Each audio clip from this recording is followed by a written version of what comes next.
కార్తీక పురాణము 1వ అధ్యాయము కార్తీక మహాత్మ్యమును గురించి జనకుడు ప్రశ్నించుట.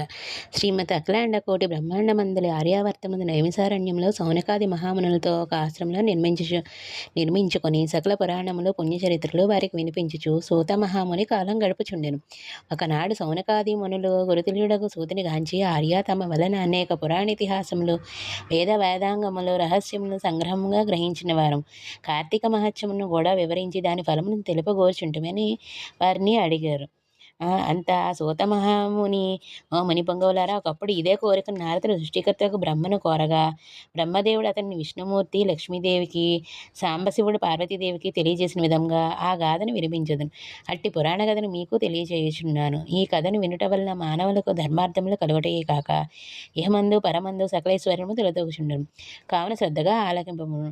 పూర్వం ఒక దినమున పార్వతీ పరమేశ్వరుడు గగనమును వివరించుచుండగా పార్వతీదేవి ప్రాణేశ్వర సకలైశ్వర్యంలో కలుగజేయనట్టుది సకల మానవులు వర్ణభేదములు లేక ఆచరించదగినది శాస్త్రసమ్మతమైనది సూర్యచంద్రులు ఉన్నంత వరకు ఆచరింపబడినయగు వ్రతమును వివరింపమని కోరెను. అంతటా మహేశుడు మందహాసమునరించి, దేవి నీవు అడుగుచున్న వ్రతము స్కాంద పురాణం ముందు చెప్పబడి ఉన్నది. దాన్ని వశిష్ఠ మహాముని మిథిలాధీశుడుకు జనక మహారాజునకు వివరింపబోచున్నాడు. చూడు మా మిథిలా నగరం వైపు అని మిథిలా నగరం వైపు చూపించను. అటు మిథిలా నగరంలో వశిష్ఠుడు రాకకు జనకుడు సంతసించి ఆర్ఘ్యపాదములతో సత్కరించి కాళ్ళు కడిగి ఆ జలమును శిరస్సుపై జల్లుకొని, మహాయోగి మునివర్య, తమ రాక వల్ల నేను, నా శరీరము, నా దేశము, నా ప్రజలు పవిత్రులైతిమి.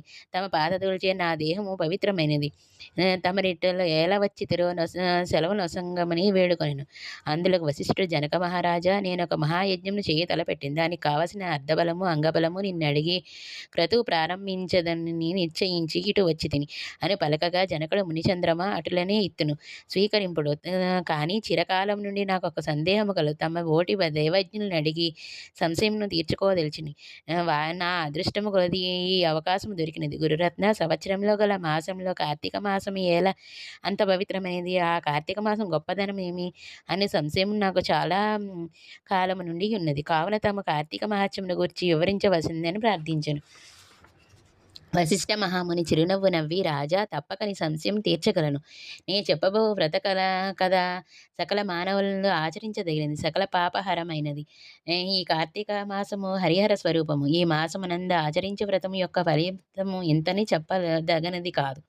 వినుట కూడా ఆనందదాయకమైనది. అంతియే కాక వినినంత మాత్రాన ఎట్టి నరకబాధలు లేక ఇహమందును పరమందును సౌఖ్యములు పొందగలరు. నీ బోటి సజ్జనులు ఈ కథను గురించి అడిగి తెలుసుకొనుటకు ఉత్తమమైన శ్రద్ధగా ఆలకింపమని ఇట్లు చెప్పసాగాను. వశిష్ఠుడు కార్తీక వ్రత విధానమును తెలుపుట. యో మిథిలాధీశ్వర, జనక మహారాజా, ఏ మానవుడైనను ఏ వయసు వాడైనను ఉచ్చ నీచ అనే భేదము లేక కార్తీక మాసంలో సూర్యభగవానుడిని తులారాశియందు ఉండగా వేకోజామునే లేచి కాలకృత్యములు తీర్చుకొని స్నానం ఆచరించి దాన ధర్మములను దేవతా పూజలను చేసినచో దాని వలన అగణిత పుణ్యఫలము లభించును. కార్తీక మాస ప్రారంభము నుండి ఇట్లు చేయుచు విష్ణు సహస్రనామార్చన శివలింగార్చన ఆచరించు ఉండవలెను. ముందుగా కార్తీక మాసమునకు అధినివేతగు దామోదరుని నమస్కరించి, ఓ దామోదర, నేను చేయు ఈ కార్తీక వ్రతమును ఎట్టి ఆటంకములు రానియక నన్ను కాపాడమని ధ్యానించి వ్రతమును ప్రారంభించవలెను. కార్తీక స్నాన విధానం. ఓ రాజా, ఈ వ్రతము ఆచరించు దినముల్లో సూర్యోదయమునే పూర్వమే లేచి కాలకృత్యములు తీర్చుకుని నదికి పోయి స్నానమాచరించి గంగకు, శ్రీమన్నారాయణునకు, పరమేశ్వరునకు, భైరవునకు నమస్కరించి సంకల్పము చెప్పుకొని మరలా నీట మునిగిన తరువాత సూర్యభగవానికి అర్ఘ్యప్రాపాద్యములు మొసంగి పితృదేవతలకు క్రమ ప్రకారముగా తర్పణం నొసగి గట్టుపై 3 నీళ్ల దోసిళ్ల నీళ్లను పొయ్యవలెను. ఈ కార్తీక మాసంలో పుణ్య నదులైన గంగా, గోదావరి, కృష్ణ, కావేరి, తుంగభద్ర, యమున మున్నగు నదులలో ఏ ఒక్క నది నేను స్నానం ఆచరించిన ఎడల గొప్ప పుణ్యఫలము కలుగును.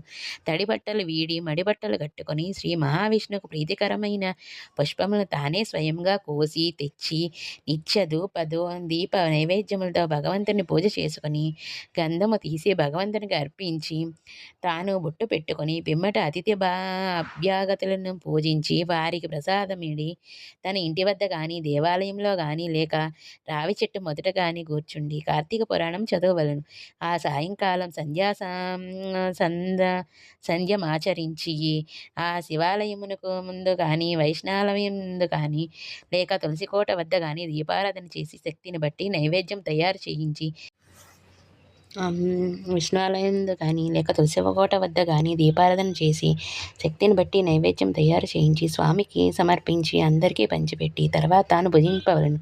మరునాడు భూతతృప్తి చెయ్యవలెను. ఈ విధంగా ఆ వ్రతం ఆచరించిన స్త్రీ పురుషులు పూర్వమందు ప్రస్తుత జన్మమందు చేసిన పాపం పోయి మోక్షమును అర్హులగుదురు. ఈ వ్రతమును చేయుటకు అవకాశం లేనివారు వ్రతము చేసిన వారిని చూచి వారిని ఈ వ్రతము చెయ్యలేని వారు వ్రతము చేసిన వారిని చూచి వారిని నమస్కరించినచో వారికి కూడా సమానమైన ఫలము దక్కును.